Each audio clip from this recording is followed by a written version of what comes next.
Hello, my name is Morganne Gau, and today I'm going to talk to you about the coffee bean, a $10 billion industry and the second most popular beverage in the world, next to water.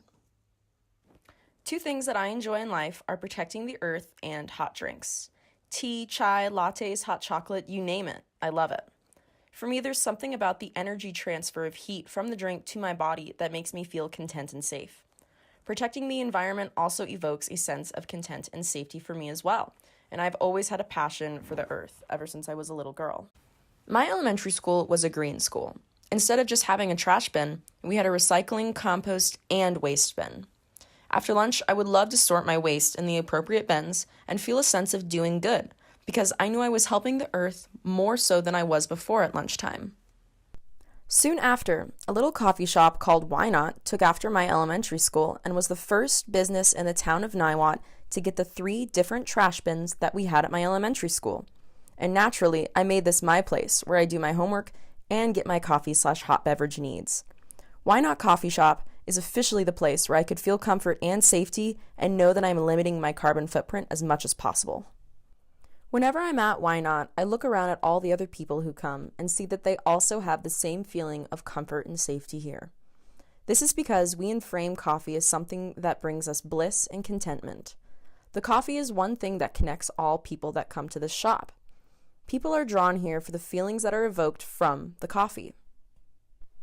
But a poesis or revealing of these feelings of bliss and contentment are ironic because coffee on both a micro and macro scale is really not that good for humanity or for the earth as well.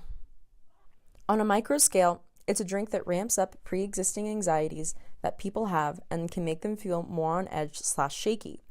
In addition, in order to enjoy the drink, it needs technology to transform it so that we can enjoy. There's a process of entropy that the coffee bean goes through in order to be consumed.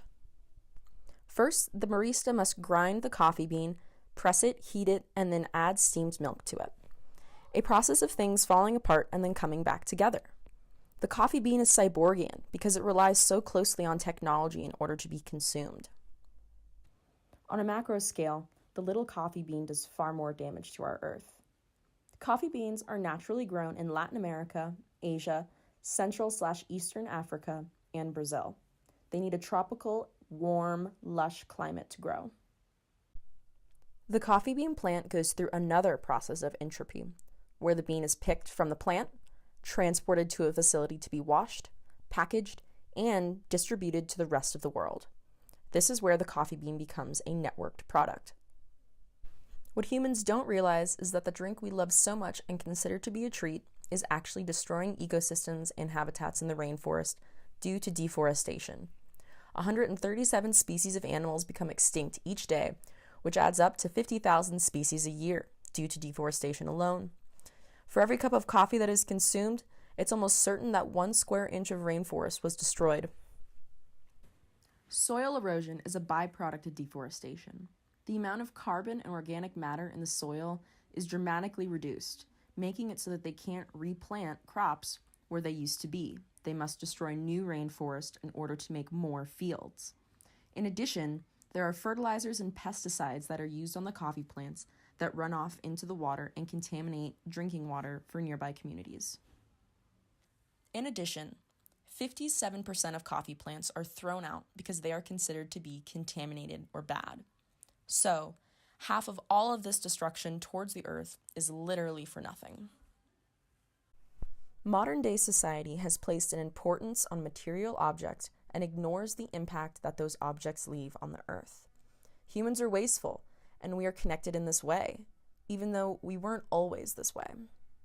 Nowadays, we are careless about the earth, and some people even reject the idea of global warming. Total idiots, if you ask me. Well, I hope I have successfully convinced you that coffee is depleting the earth's natural resources, because man no longer sees those resources as a resource. Man sees them as a way to fulfill man's needs. The reason why this is so important is because if more people don't wake up and realize this, the earth will be in serious trouble, inching towards a state of no return.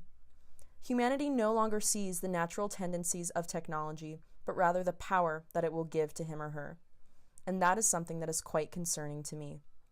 If humans continue to enframe technology and put them in standing reserves of wealth and power, I truly believe that we will be the cause of our own destruction, even if it starts with just a little cup of coffee.